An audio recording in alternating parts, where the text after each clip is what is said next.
Untuk Kampung Bukit Agung, ya, kita sudah sosialisasi kemarin sesuai dengan Juknis, itu yang dihadiri oleh pendamping koperasi dan stakeholder semuanya di sini untuk menerima penjelasan dari mereka ya. Pada intinya pemerintah Kampung Bukit Agung melalui penghulu sangat mendukung Koperasi Merah Putih ini. Dan rencana kami nanti untuk Musdesus itu di awal Juni ya, karena kita akan mempersiapkan semuanya secara matang. Penghulu Kampung Bukit Agung ini tidak mau asal Bapak senang. Ya, jadi ini kita lagi penjaringan untuk siapa pengurusnya nantinya. Ini akan kita rapatkan semua dari Kadus, RK, RT, masyarakat, tokoh masyarakat. Karena di sini sendiri sudah ada koperasi unit desa Sumber Rejeki, yang mana hasil sosialisasi dan musyawarah kemarin, KUD Sumber Rejeki itu tidak mau digabung dengan opsi kedua dari peraturan Menteri Koperasi itu. Jadi kita akan membuat baru lagi koperasi. Seperti itulah kondisi di Kampung Bukit Agung ini. Nah, gini Pak Paul, ini kan koperasi kita ada, Bumkam kita ada, pada di kampung ini kan tambah Koperasi Merah Putih nanti. Ini kan 3 lembaga ekonomi di desa di kampung kita ini. Nanti gimana? Kita sinergikan, kita kerjasamakan, atau malah nanti terjadi persaingan? Intinya tetap bersinergi sesuai dengan arahan dan keputusan Bapak Presiden. Tapi dalam perjalanan nanti kan tentu ada riak-riak seperti itu. Contoh, ini saja kita mau merekrut yang baru, ya, sesuai dengan omongan sarjana-sarjana yang nganggur. Jadi ada pekerjaan-pekerjaan mereka. Tapi untuk saat ini, begitu kita panggil, kita rapat, yang ditanya mereka itu gajinya berapa, iya kan? Gajinya berapa? Apalagi sudah ada di YouTube, di Facebook, iya kan? Nah, gaji pengurus Koperasi Merah Putih itu 5 sampai 8 juta. Gitu. Nah, ini kan menjadi dilema sama kita. Iya, gitu. Nah, itu ya makanya kita harus betul-betul lah ini. Betul-betul harus kita saring yang mana sarjana-sarjana yang wawasannya mungkin bisa membantu untuk koperasi ini Merah Putih di kampung kita ini. Nah, terus ini kan pengurus Koperasi Merah Putih nanti kan akan bekerja ya, berdasarkan kemauan masyarakat. Nah, tapi di masyarakat di kampung kita kan udah banyak usaha ya. Tambah buka, tambah Koperasi Merah Putih, tambah koperasi yang ada, tambah usaha masyarakat. Karena di Juknis 7 tambah 1 kampung kan 8 item untuk usaha. Kesehatan, juga, gampang, pertanian lain. Nanti gimana? Ini untuk bisa berjalan itu gimana? Tak ada tumpang tindih itu. Pada intinya kita Juknis dari Dinas Koperasi dan Kemendes itu yang kita tunggu. Kalau tumpang tindih itu sebenarnya tidak ada, karena Koperasi Merah Putih adalah untuk pengumpul nanti.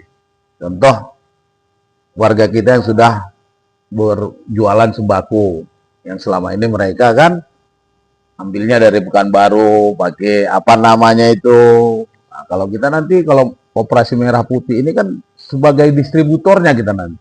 Jadi mereka belanjanya koperasi ya, seperti itu. Oke, dalam berdirinya Koperasi Merah Putih ini sebagai toko guru lah, grosir besar lah. Iya, yang direncanakan untuk memutus mata rantai biaya-biaya tersebut tadi, seperti itu. Bagus sih program ini, bagus. Cuma ya kita harus dari kementerian itu dulu, ya kan? Jangan, ini saya buka ya, jangan jor-joran 3 miliar katanya. Nah, ini yang membuat masyarakat tuh banyak kali.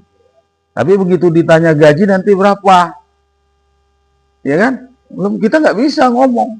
Nah, jadi inilah harus kita saring dulu, betul-betul mereka niatnya mau untuk membangun kampung. Nah, nanti ke depannya itu pasti diperhitungkan kan, seperti itu. Kan gini Pak Mulu ya, memang kalau kita lihat sebaran bakat hewan dari berbagai macam lembaga ya, itu kan memang 3 sampai 5 hektar. Karena memang kalau untuk perdana ini kemungkinan juga besar ada pembangunan kuda, ini cuma kan biaya yang besar. Nah, tapi kan gini, pengawasan ini kan super ketat. 4 kementerian, gubernur, bupati, rektorat dan lain-lain. 13. Nah, 13 kementerian yang tergabung. Itu kan sangat-sangat luar biasa nih. Ini untuk pengurus ke depan akan disampaikan untuk ketatnya pengawasan ini, Pak Mulu. Sudah disosialisasi kemarin kan sudah disampaikan semua itu. Sudah disampaikan semua di sosialisasi itu. Persoalannya juknis kan belum turun, ya kan? Kita boleh hutang dari Himbara tadi kan, tapi cara pembayarannya berapa lama, berapa tahun berjalan baru dibayar, kan belum ada gitu. Begitu kita bangunkan, ya kan? Begitu kita bangunkan gudang, duitnya kan mati. Terus di saat bulan depannya mau kita bayar kan gimana? Nah, ini yang belum keluar semua regulasinya gitu. Oke, ini kan Koperasi Merah Putih ini kan akan menjadi gudang ya, sentra ekonomi. Masyarakat pertanian yang ada di sini. Hasil kebun ini kan ditampung di gudang. Nah, dan akan dipasarkan Koperasi Merah Putih. Nah, untuk sosialisasi ke masyarakat jadi ada temuan. Kalau di kita ini kan ekstra migrasi yang ditempatkan juga oleh pemerintah di zaman Pak Soeharto. Jadi sini kan sawit semua yang sudah, makanya dia koperasi sawit. Jadi yang diangkat langsung ke pabrik oleh koperasinya melalui kelompok taninya kan. Jadi kalau ekstran itu untuk palawijanya terlalu sangat sedikit. Ini nggak ada lahan, karena lahan ekstran itu 0,5 hektar untuk perumahan, 2 hektar itu sudah ditanam sawit. Nah, jadi kita nggak mengarah ke situ lah nanti. nggak, paling kita di sembako, pupuknya, ya, simpan pinjamnya, ya tinggal kita menunggu regulasi aja dari pemerintah pusat, terutama dinas koperasinya gitu. Terus ini kan untuk anggota koperasi kan ada simpanan pokok, ada simpanan wajib. Ya. Dan 20 minimal pengusaha. Umpamanya 50 anggota koperasi, kan ini berjalan. Dalam 6 bulan, 8 bulan kemudian masyarakat ingin masuk. Itu gimana? Ya kalau kita nanti semua masyarakat itu kita ajak masuk gitu. Karena ada aturan keluarga penerima PKH itu, BPNT itu wajib masuk. Ya, itu wajib masuk. Karena mereka itu nanti adalah penerima manfaat juga, sudah dapat dari pemerintah secara langsung dari koperasi itu gitu. Untuk harga bahan bisa lebih murah, itu yang. Tapi kan ini nanti kan biasa Pak Panglima ya, kan kalau orang pertama yang masuk kan ini, setelah jalan 6 bulan terlihat keuntungan, masyarakat berkuyung masuk. Yang anggota pertama ini kan agak keberatan, kok orang tuh udah enak baru masuk gitu. Kita himbau nih semua melalui RT-RT-nya, kita himbau semua harus masuk. Di luar, karena kita sudah punya 410 anggota koperasi yang punya sawit di sini ya. Di luar dari itu kita himbau melalui RT, kita buat surat edarannya agar masuk di Koperasi Merah Putih ini. Jangan keributan lah itu ya. Iya, kalau keributan juga tidak ada karena ini berproses semua. Oke, Pak Pulu kan sebagai ketua pengawas di Koperasi Panasnya ini kan 2 lembaga ada koperasi masyarakat. Ini kan di 3 lembaga ini kan Pak Pengurus sebagai teman. Apalagi Pak Pengurus nggak ada komunikasi di antara itu. Ya pada intinya harus berjalan semuanya.